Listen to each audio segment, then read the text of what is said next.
हिंदी साहित्य के गद्य भाग में साहित्य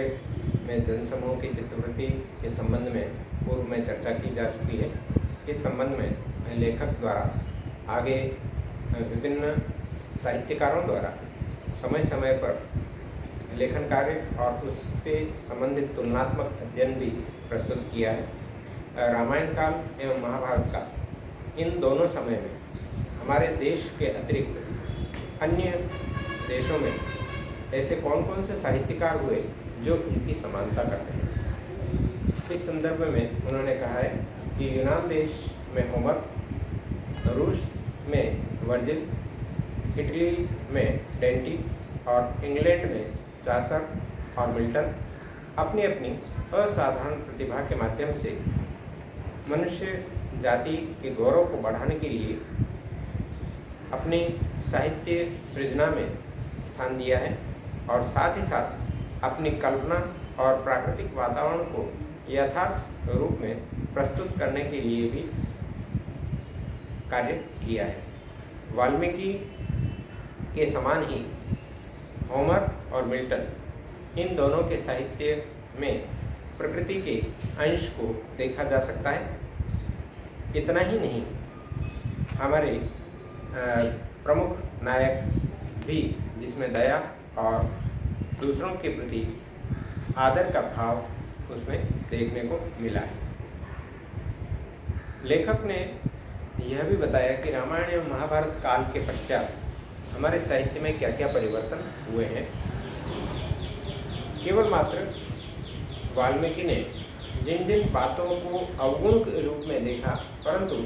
कल्पना के माध्यम से उन अवगुणों को हटाते हुए उन्हें कविता के सरस कामिनी शब्दों के माध्यम से उन्हें अलंकृत कर दिया और गौरव प्रदान किया। जहाँ शत्रु संहार और निज कार्य साधन के लिए व्यास जी ने महाभारत में जो जो उपदेश दिए, राजनीति की काटबाग जैसी जैसी दिखाई देती है, उसमें अच्छे अच्छे बिस्मार्क व्यक्ति भी राजनीति के मर्म को समझने के लिए अपने आप को पूर्ण नहीं मानते, न समझते हैं। जहाँ युधिष्ठिर सत्यवादी थे, परंतु सत्यवादी होते हुए धर्म के अवतार होने के कारण भी अपने निज कार्य के लिए एक समय यह बोल चुके हैं कि अश्वत्थामः अतः नरो वा कुंजरो वा,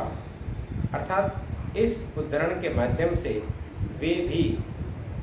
यह स्पष्ट न कर पाए कि वास्तव में अश्वत्थामा मरा या नहीं मरा, परंतु वह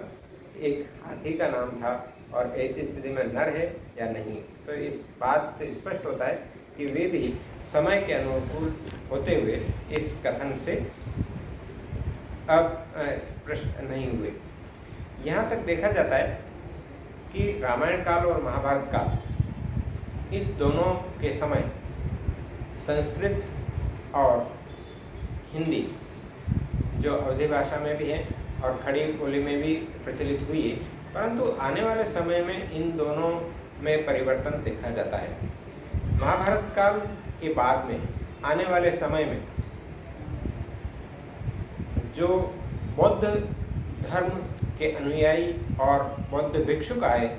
उन्होंने साहित्य में बहुत कुछ परिवर्तन कर दिया। बौद्धों की मूल भाषा जो जोड़ दिया और उसमें उन्होंने ब्राह्मण और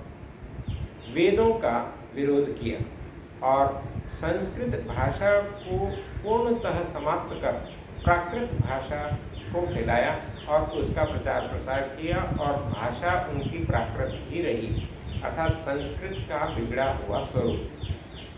यह एक सर्व सामान्य और सर्वसाधारण की बोलचाल की भाषा बनी। संस्कृत भाषा के लोग बहुत कम रहे और बौद्ध धर्म में जितने भी साहित्य की सृजना हुई, जितने भी ग्रंथ लिखे गए, वे सारे के सारे प्राकृत भाषा में ही लिखे गए। एक प्रकार से देखा जाए तो प्राकृत नीच लोगों की भाषा रही, यह लेखक भी बतला रहे हैं। और संस्कृत और उनके नाटकों की भाषा जिसमें यह माना गया कि उच्च स्वर या उच्च पुल्लिंग वर्ग उस भाषा को प्रयुक्त करते हैं, अर्थात यहाँ यह स्पष्ट किया है उन्होंने कि केवल मात्र प्राकृत भाषा नीच लोगों की भाषा रही और संस्कृत भाषा उच्च पुल्लिंग वर्ग या ब्राह्मण वर्ग तक सीमित रह गई। इस प्रकार से इन दोनों के साहित्य हमें देखने को उपलब्ध हुए और उस समय